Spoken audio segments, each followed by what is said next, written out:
Magandang hapon po mga katribo and welcome to Kalingang Katribo. Kakaiba po ang ating episode ngayon dahil ang special guest po natin ay isang batikan na author, renowned author, speaker, much in demand resource person for things that cannot be explained. Yan, yung mga kababalaghan na hindi kaya natin maintindihan, not at least in the normal terms. Please welcome my good friend, Jaime Licauco. Hello. Hi, Hi, Jaime. Cory. Nice to see you. Yeah, thank you for having me here. Again, Jim, Again. siyempre, lahat ng mga misteryo at lahat ng mga kababalaghan, yan, you have to run to Jaime Licauco for an explanation, for an understanding of things that defy understanding. So Jim, I know you're a prolific writer and author. Ilan na bang mga librong na sulatan niyo? I only 21 books. Only 21 books. Jim, that's a lot of books. Yeah, and thousands of articles. Right. Alam ko rin na kayo po ay matalik na kaibigan ng mga international experts, renowned experts in the field of, I have to say it, the paranormal, Parapsychology. and things that are transcendental, Mystical. mystical. So, let's begin. Siyempre, people do not understand or at least are confused or overwhelmed by the concept of death and what happens after life. But there are those that have been in the throes of death but have returned back to life. That's right. Some miracles. So we're talking about near-death experience. Ano ang ibig sabihin ng near-death experience? And let's look at that. A near-death experience is a profound personal experience associated with death or impending death, which researchers,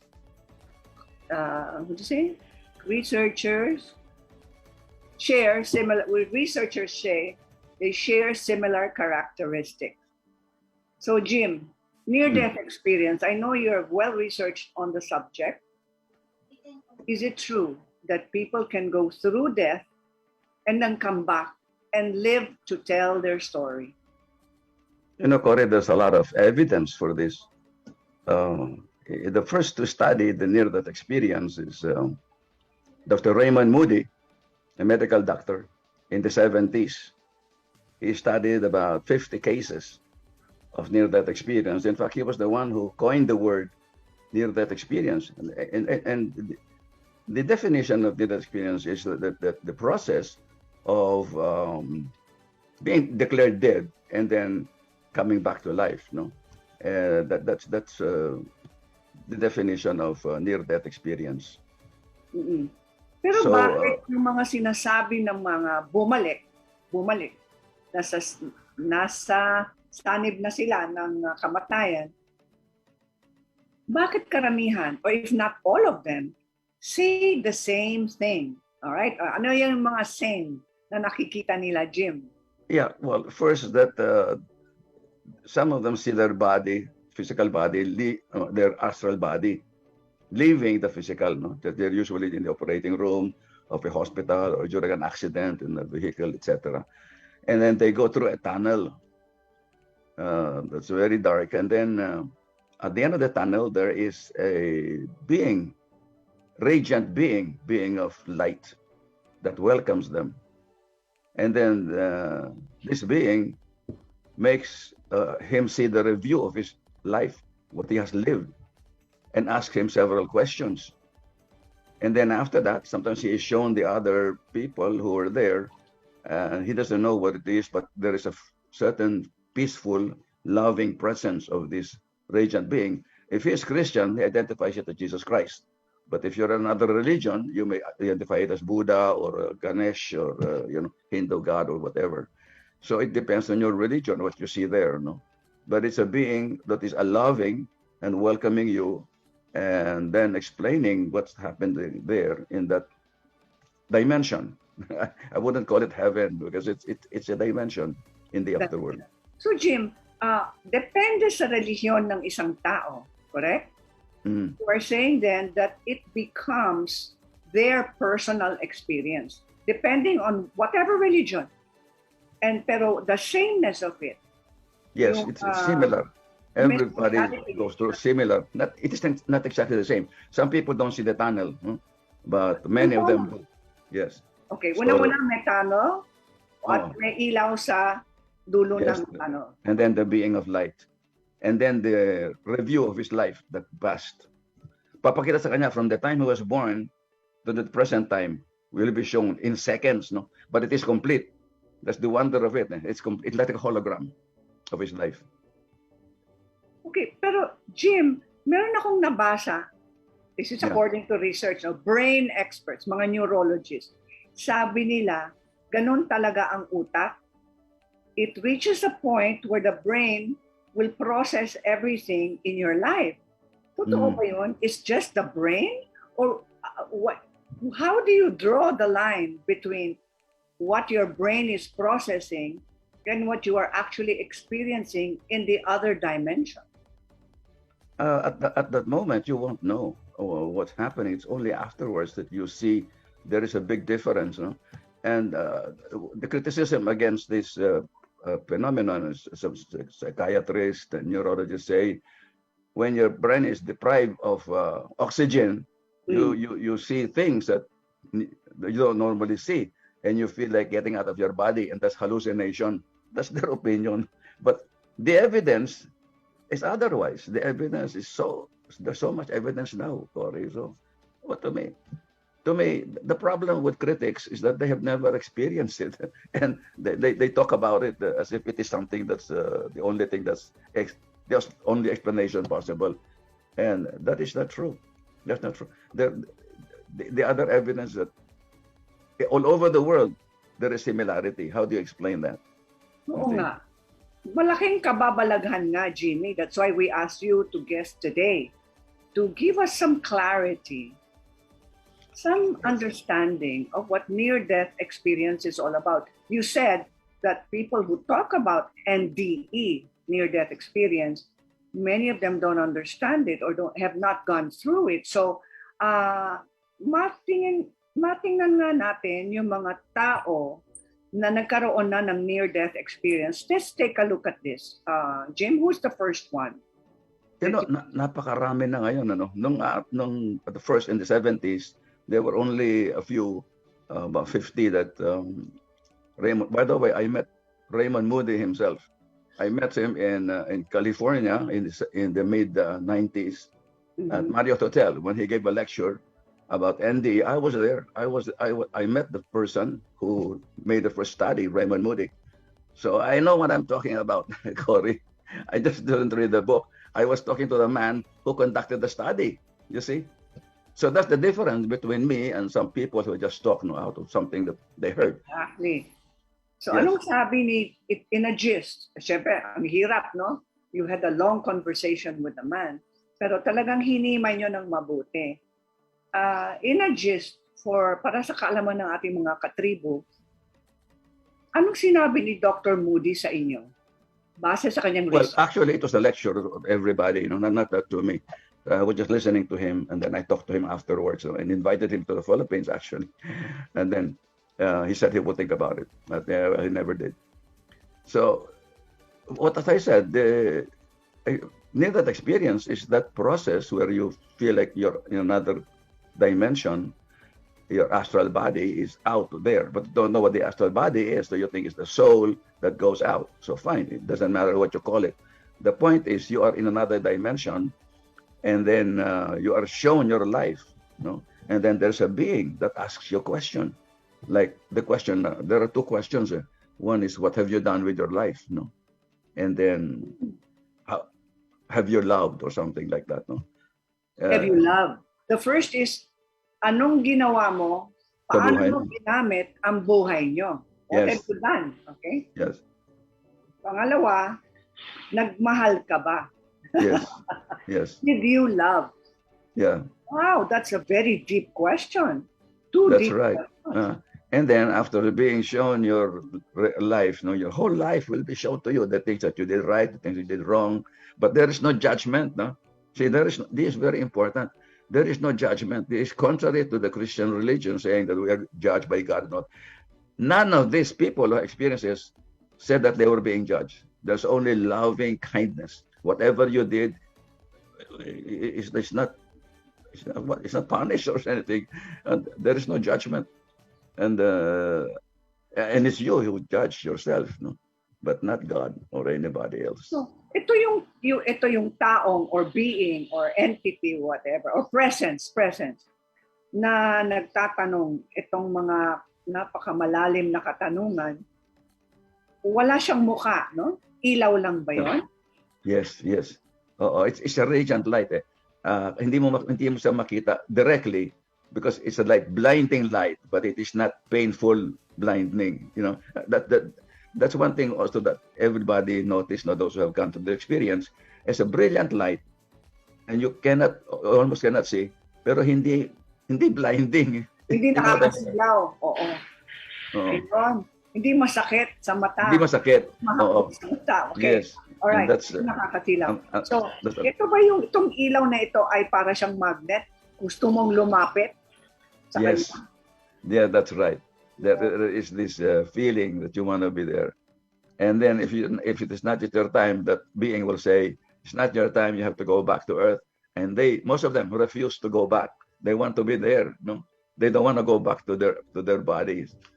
A few did, but the majority will say, I don't want to go back. I want to stay here. Okay, Jim, this is para sa ating mga katribo, okay? Ano ang pagkakaiba ng near-death experience sa astral projection? But astral projection is something that happens to everybody in the evening. You get out of your body, but you're not aware of it.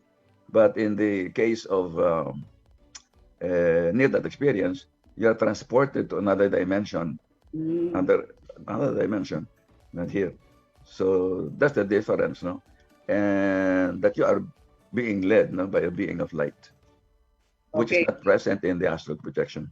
Interesting. Okay, mga katribo, sa aming pagbabalik, ayan na yung mga eksperto, yung mga talagang nagkaroon ng karanasan tungkol sa NDE or near-death experience. Sa aming pagbabalik, wag po kayong aalis. Boto mo to, Halalan 2022, The Daily Tribune Special Coverage.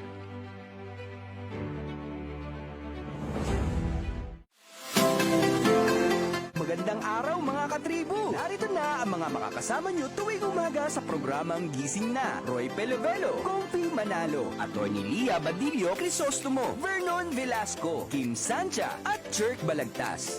Abangan ang programang Gising Na mula alas 8 hanggang alas 9 ng umaga sa Facebook page ng Daily Tribune. Ilabas na ang mainit na kape at samahan kami sa inyong pag-almusal, mga katribo. Sama-sama natin alamin ang mga natatagong istorya sa mga latest na kaganapan sa loob at labas ng bansa. Simulan natin ang bawat umaga with good vibes sa mga informative and recreational segments ng aming programa. Maaari niyo rin ibahagi sa amin ang inyong opinion via Daily Tribune Facebook page at Tribune Now sa YouTube. Makichika na rin sa latest showbiz happenings, mga katribo. Kaya naman, magkita-kita po tayo mula Lunes hanggang Biyernes, alas 8 hanggang alas 9 ng umaga at magsama-sama po tayo sa Gising Na! Ayon sa World Bank, tinatayang 4.8 hanggang 12.7 milyong toneladang plastic ang sumisira sa ating karagatan taon-taon. Halos 80% nito ang nanggagaling sa Asya. Sa buong mundo, ang Pilipinas ay itinuturing na pangatlong pinakamalaking nagdudulot ng polusyon sa karagatan. Ang nakalalasong kemikal mula sa plastic ay di lamang kumukontamina sa karagatan, ngunit pati na rin sa hanging nilalanghap at lupang ginagalawan natin. Kung magpapatuloy ang kasalukuyang paggamit ng single-use plastics, sa taong 2050, mas marami na ang plastic kumpara sa mga isda na nasa ating mga karagatan. Dahil dito, mas pinaiigting ng pamahalaan ang kampanya laban sa paggamit ng single-use plastics. Nanganganib ang ating planeta. Iisa lang ito. Lahat tayo ay dapat kumilos sa lalong madaling panahon upang pangalagaan ito. Tama na ang plastikan.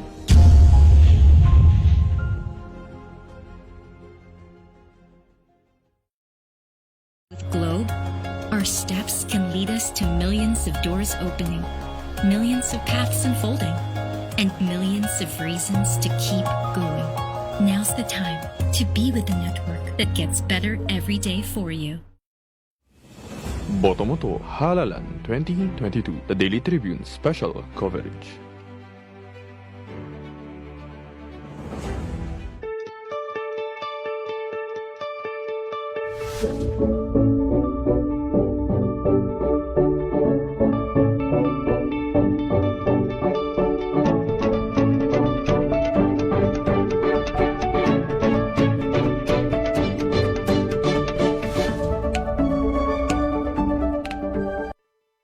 Welcome back mga katribo.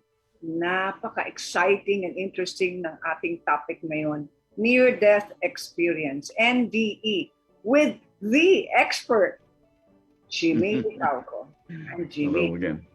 Let's continue, Jimmy. Ipapakita natin yung mga nagsulat ng mga libro tungkol sa NDE. Can we show the picture of Dr. Evan? Ayan, ito muna. Oh, who is this man? That's George Rodonaya. That's what I want to have, that the last one sana. Last na lang siya? Okay, last na si Dr. George. Because this is really quite amazing. Sige, last na siya. 3 days dead, no? 3 Okay, days. sige. Tatlong Sige, araw. Last na yan. Sige, ang una, yung si Dr. Evan Alexander. Tama? Dr. Evan, yan. Proof of Heaven. Yeah, Proof of Heaven. Evan Alexander. Doctor. He's a neurosurgeon. Yes, neurosurgeon, To the neuroscientist. afterlife. Okay. Well, what happened to him was that, I think 1976, 1975, he got an infection in the head. It's bacterial meningitis, you know. And it was very painful, no? He got a headache and was hospitalized. And then he was in a coma. He was in a coma, medically induced coma. He was almost brain dead. And for, I think, 7 days he was in that condition. And he was like a vegetable. And at that moment, he was transported to another dimension where, again, he was shown his life and meeting a being of light and all that. And this is exactly the same, the review of life, and then being there, and what was told that it's not yet his time, and then go back, no. So what happens is that sa kanya, 7 days siya. But, you know, in the case of Evan Alexander, and medyo, it's unclear to me because the whole book, I read the whole book, and there is no mention that he was brain dead. I see. But in the book, he's saying, I am a neuroscientist. I know what bacterial meningitis does. There was no more functioning of my brain, according to the book. No, so it was controversial because in other cases of near death, there is a declaration that they are dead. No, you are brought to the hospital, you declare dead on arrival for about 30 minutes, and in the case of Rodonaya, 3 days dead in a freezer in a morgue. No, we'll talk about it later. Okay. But most of the experiences of people with near death are dead for 30 minutes to 1 hour. Ganyan. And it's only 1 or 2 cases, 1 day or 2 days. But in the case of Rodonaya, it's 3 days. You see, to me, this is so astounding because Christianity says that only Jesus Christ died and lived again. That is not true because there is proof, Cory, there is proof. I mean, nobody can question the experience of this guy, Rodonaya. Everything is there, the clinical record and all that on his story. Yes, He pero died. Jim, And he was in a freezer. Cory, he was in a freezer I know. at the morgue for It 3 defies days. explanation. Jim, pero si Dr. Tapusin muna natin si Dr. Eben. Doktor yan eh. Neurosurgeon. Yes. So, ayan. That's why he knew what was happening there. Sabi niya, I was really dead. No? And at that time, he just was transported to a place that he doesn't understand. No? Ano daw And he yung was, gamit? in the case of Alexander Eben, he was shown a certain place that's beautiful that he calls heaven. And there's a map of the places, what you do in this one part, second part, third part in heaven, ano mga ginagawa ng mga tao. Very clear sa kanya yung mga yon. She's the only one who had this experience where this heaven is shown in the different parts and what's happening there. So, In the other cases, kumbaga, wala. It's just a beautiful So, place. Kumbaga ay with namasyal no siya o pinasyal siya. Financial siya, yes, correct.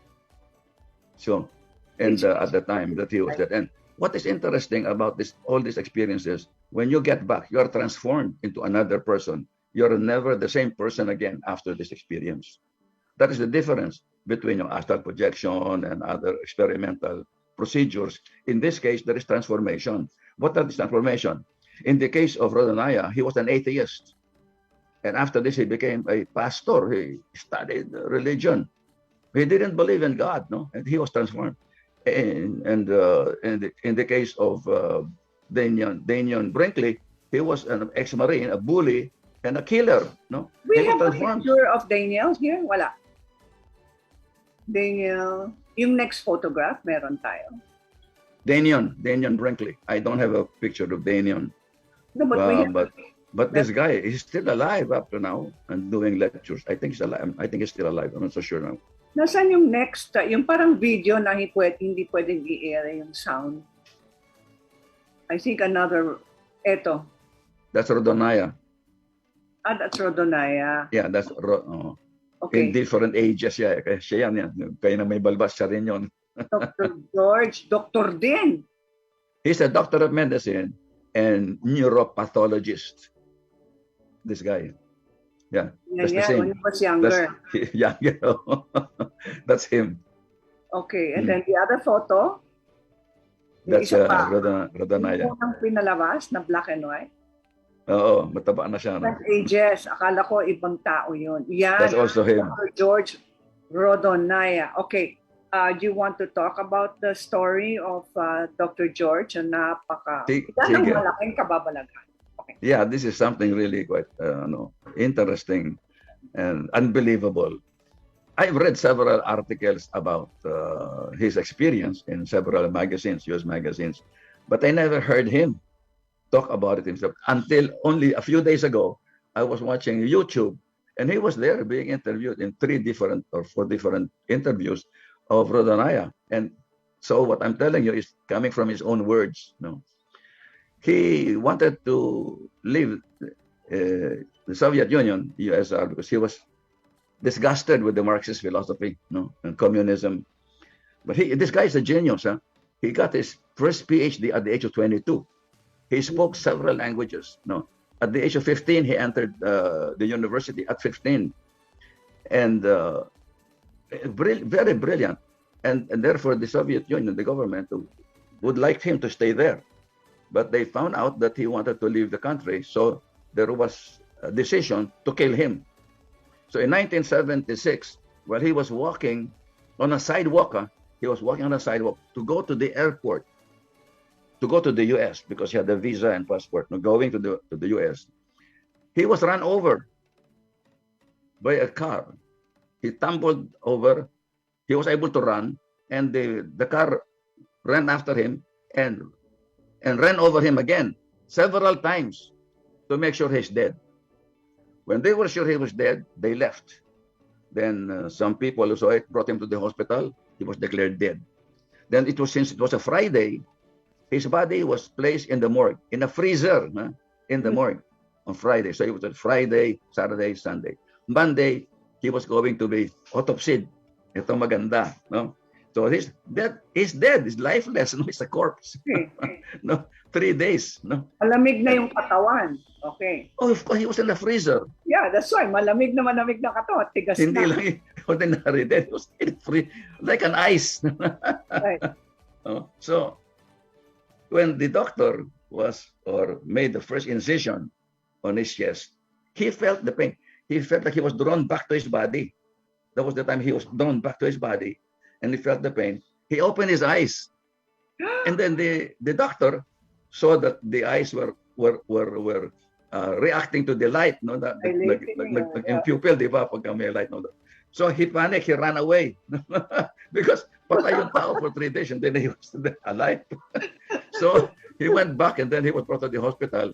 The resuscitation and all that took him about 3 weeks in the respirator. It was not very easy, you know. So to rehabilitate him, and he was up to. I think he's still alive up to now. He became a pastor of the Eastern Orthodox Church in, I'm not sure, in Texas. I think he's in Texas. Nasa Amerika siya ngayon. Yes, he defected to the West. Ayun. Pero Jim, sinabi nyo, merong malaking transformation sa isang tao na nagkakaroon ng karanasan ng NDE or near-death experience. Sa kaso ni Dr. George, sinabi nyo, he was an atheist. Yes. Hindi siya He was a naniniwala. communist. He was a Marxist. Right. Yeah. Dialectical materialism, Marxist-Leninist philosophy, and all that. Right. And then what is interesting? Naging pastor. What's that? Hindi ko narinig sa. After his NDE, naging pastor si Dr. George. Yes. He studied religion. He had several degrees. Yes, in neuroscience, psychiatry, psychology of religion, and he spoke several languages. The guy is a genius. So that's why this. Sinabi niya sa mga interviews niya? He cannot air. Yun nga. I already related it, how it happened. No? But then, what is interesting is what happened to him when he was dead. He said he was transported in a very dark place. He said it is so dark, that absolute darkness. And he didn't know where he was.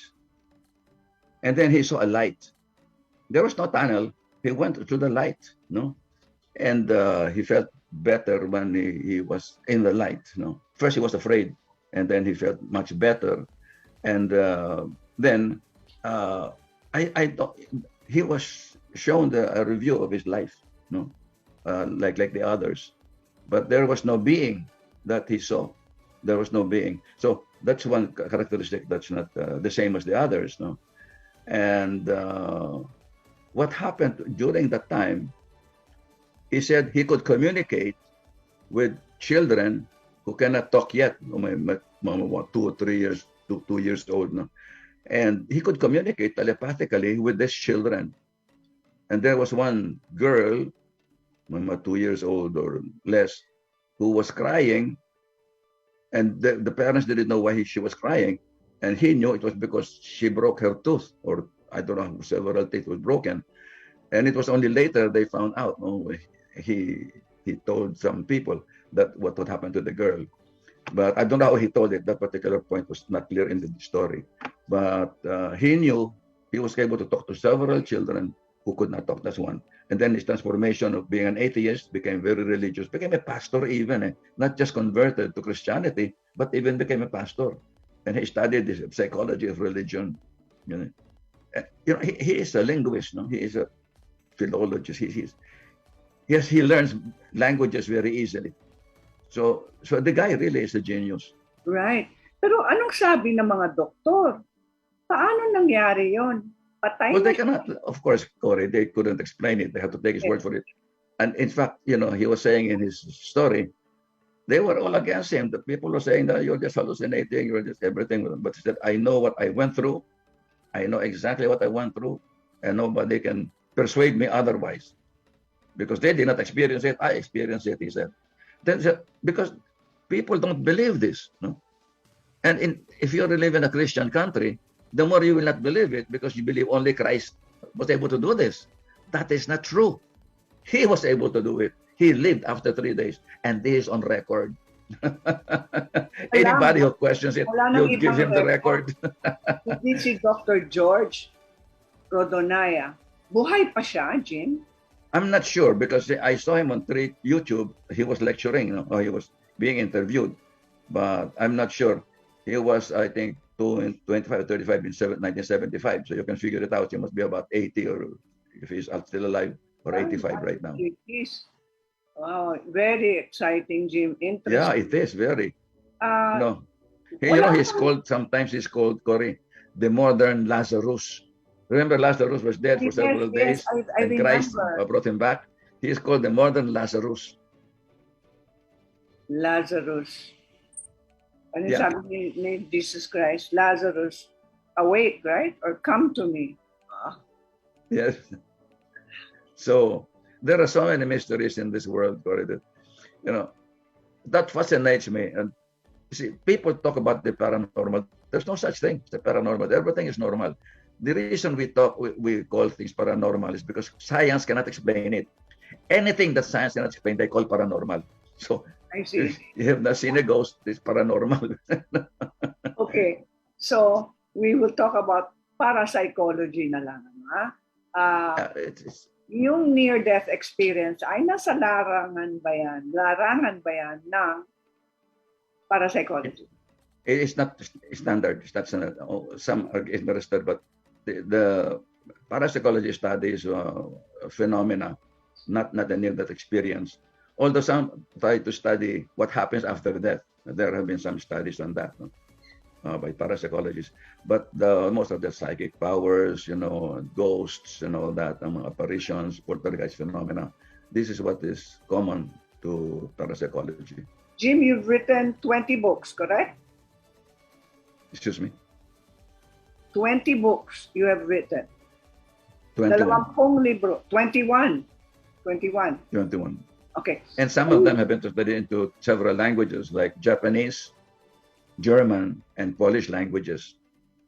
Ang galing talaga ni Jimmy. Proudly Filipino. Jim, let's look at your book, your latest book. Tingnan nga natin yung bagong libro ni Jimmy. That's the latest. It's a small book. Yes.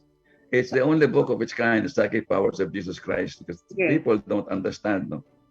When they talk of Jesus Christ, they talk about miracles and all that. And he himself said, these are not miracles. Anybody can do what I have done. He said that. If you will look at John chapter something like that, he said that. Everything I have done, you can do. He said it. But I don't know why they are not quoting that. The priests are not saying that. No? Because they cannot do it. They cannot do what he did. Actually, there are many people who have been able to duplicate what he has done. And even in the near-death experience, even getting back to life after 3 days, somebody has done it, Rodonaya, So everything that Jesus Christ did, people have been able to do this. Everything that he has done. Mm-hmm. Jim, saan available ang mga libro nyo? This is just available. These ones are available only from me. It's not available in the bookstores because this is self-published. My books are not being reprinted anymore, except Soul, Mage, Karma, and Reincarnation. Oh, saan mabibili ito? How do they call? What numbers do they call?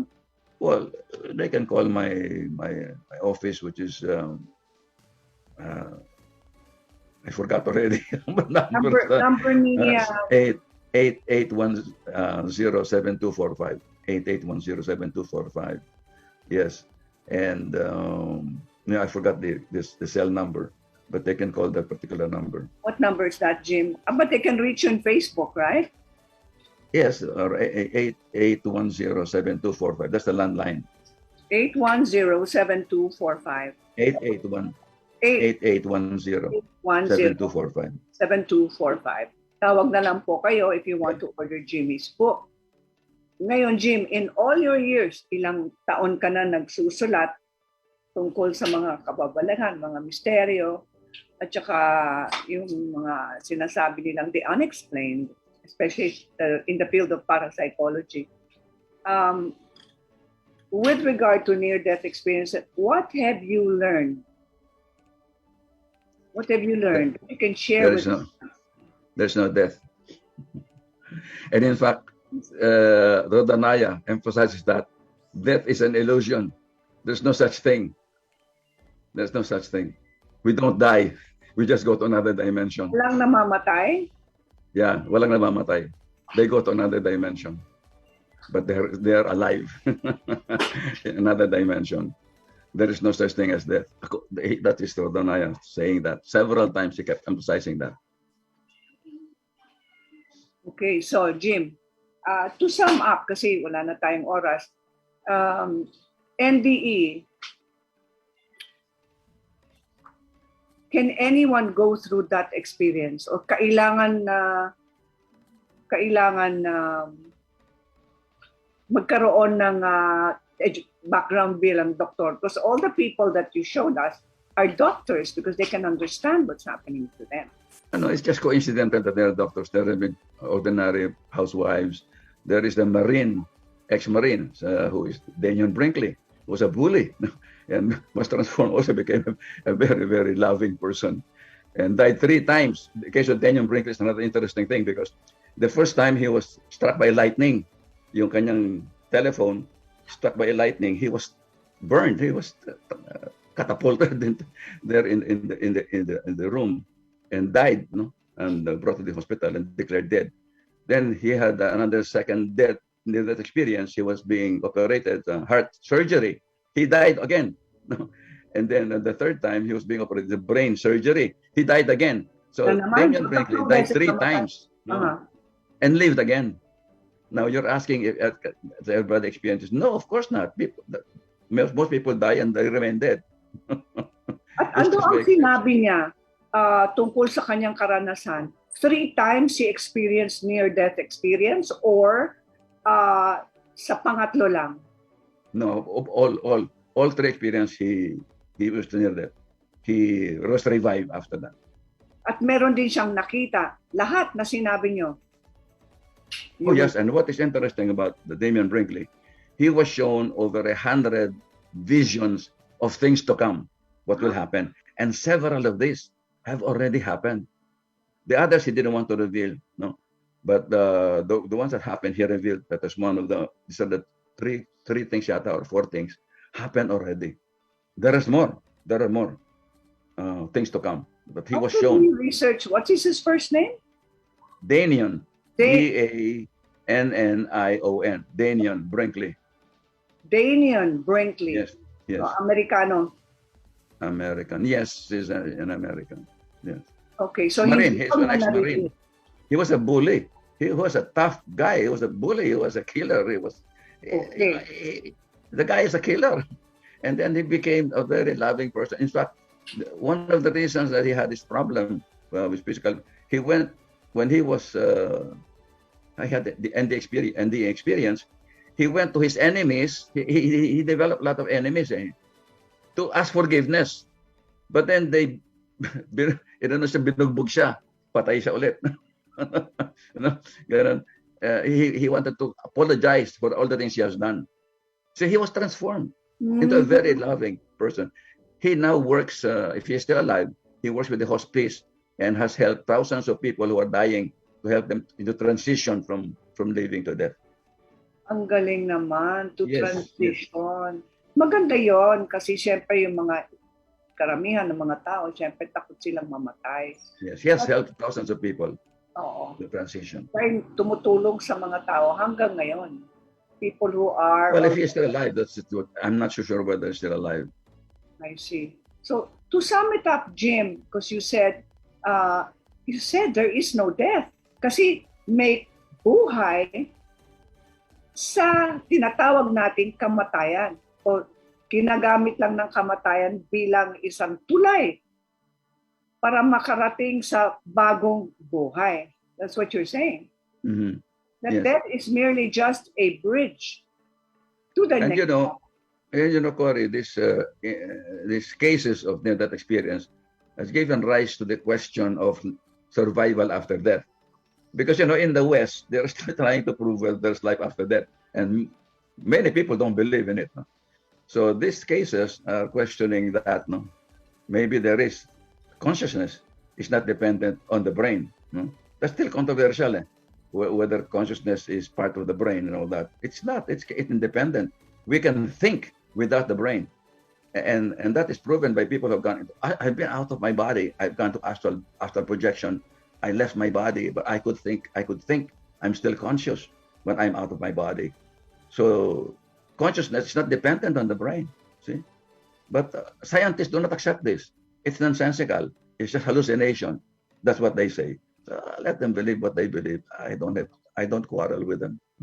No, Jim, it is That's so their problem. heartwarming. Not my problem. They don't believe. Gives me hope.